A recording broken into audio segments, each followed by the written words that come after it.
Hai, balik lagi di Dasmed Official. Pada tahun ini, udah banyak banget tempat umum yang menyediakan fasilitas toilet. Jadi, kita dengan mudah mendapatkan aksesnya. Tapi, tahu nggak sih sobat, gimana awal mula ditemukannya toilet? Sini, Mimin bisikin. Menurut Medium dan Zenius, toilet pertama kali ditemukan sekitar 2500 sebelum Masehi di India Utara dan Pakistan. Dahulu, toilet dibangun di ruangan khusus dan memiliki pipa drainase yang terhubung secara terpusat ke limbah pembuangan kota. Yang mana infrastruktur kuno ini juga diterapkan di pembuatan toilet modern. Tahu nggak sih Sobat Dasmed? Orang Mesir kuno menggunakan toilet yang berisi pasir. Toilet tersebut berupa wadah yang berisi pasir sehingga mereka dapat buang air besar di wadah tersebut. Nah, konsep ini nih diadaptasi dari konsep kucing ketika buang air di pasir. Sedangkan di dinasti Han di Cina menggunakan toilet babi sebagai tempat buang air besar.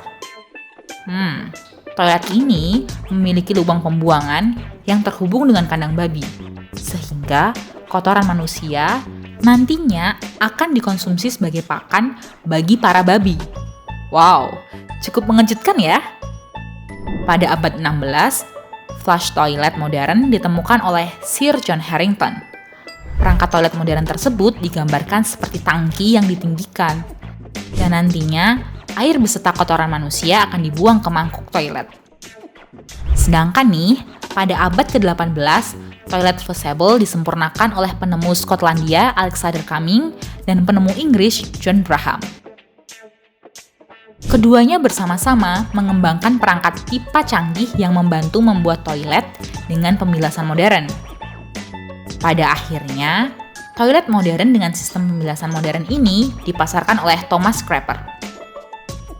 Lalu bagaimana ya sejarah toilet di Indonesia?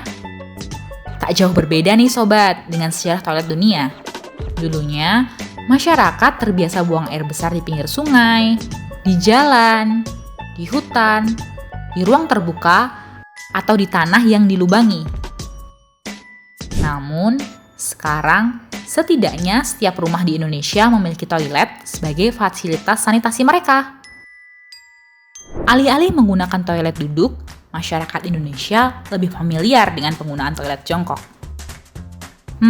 Ternyata nih, penggunaan toilet jongkok tak hanya di Indonesia saja. Dilansir dari laman Japan Today, meskipun Jepang dikenal sebagai penghasil toilet robotik yang dapat menggunakan air hangat, memijat pantat, dan menyemprotkan air secara otomatis, di Jepang, khususnya daerah pedesaan, masih dapat dijumpai washiki atau toilet jongkok gaya Jepang. Lalu apa sih kelebihan dan kekurangan dari toilet jongkok dan toilet duduk? Oke, kita bahas satu persatu. Dikutip dari Kompas, kelebihan dari toilet duduk itu: pertama, tingkat kenyamanan yang tinggi, karena kita dapat berlama-lama duduk ketika buang air besar tanpa adanya ketegangan pada otot apapun. 2. Toilet duduk dianggap lebih modern karena dilengkapi dengan fitur pembilasan otomatis dan desainnya yang elegan. Sedangkan nih, toilet duduk juga punya kekurangan. Pertama, tidak higienis karena bagian kulit mengalami kontak langsung dengan dudukan toilet. Kedua, proses buang air besar membutuhkan waktu yang lama karena posisi buang air besar di kloset duduk tak sebaik di kloset jongkok. 3. Harganya relatif lebih mahal karena fitur yang disuguhkan juga beragam. Lalu, kelebihan dari toilet jongkok adalah: pertama, proses buang air besar lebih mudah dan sempurna. Karena posisi jongkok memberikan tekanan pada perut sehingga feses lebih mudah untuk keluar. 2. Lebih higienis tentunya, karena tidak adanya kontak kulit dengan kloset. Namun, kloset jongkok juga memiliki kekurangan. Kekurangannya adalah tidak cocok untuk penderita obesitas dan lansia. karena posisi buang air besar yang berjongkok, di mana munculnya ketegangan otot kaki karena menopang seluruh berat badan tubuh. Menurut Dr. Henry L. Backus dalam bukunya Gastroenterology menjelaskan posisi ideal saat buang air besar adalah berjongkok.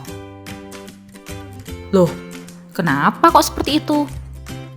Ketika buang air dalam posisi jongkok, ada otot puborectalis yang tidak bekerja atau melonggar dan memberi jalan feses untuk keluar. Otot puborectalis yaitu otot yang menekan usus besar saat kita berdiri, sehingga feses tidak keluar.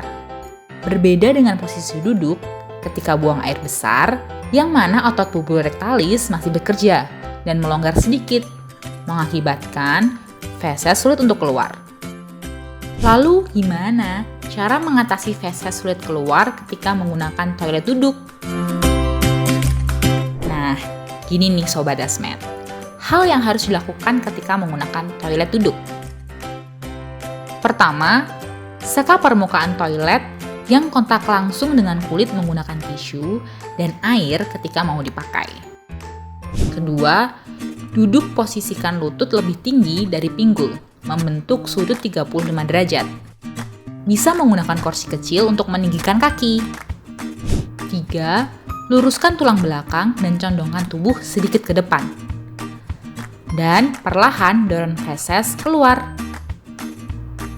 Ingat, jangan pernah coba berjongkok di toilet duduk ya, karena itu sangat berbahaya. Toilet duduk didesain hanya untuk menopang berat tubuh ketika dalam posisi duduk. Jika toilet duduk digunakan berjongkok, maka dapat menyebabkan toilet duduk pecah, tidak kuat menopang tubuh. Itulah cara yang dapat digunakan untuk memaksimalkan penggunaan toilet duduk. Melihat kelebihan dan kekurangan tersebut, maka bagaimana baiknya? Penggunaan toilet duduk dan toilet jongkok itu bergantung pada kebutuhan dan pribadi dari penggunanya. Kalau Sobat Dasmet, tim yang mana? Tim jongkok atau duduk? Tulis di kolom komentar ya.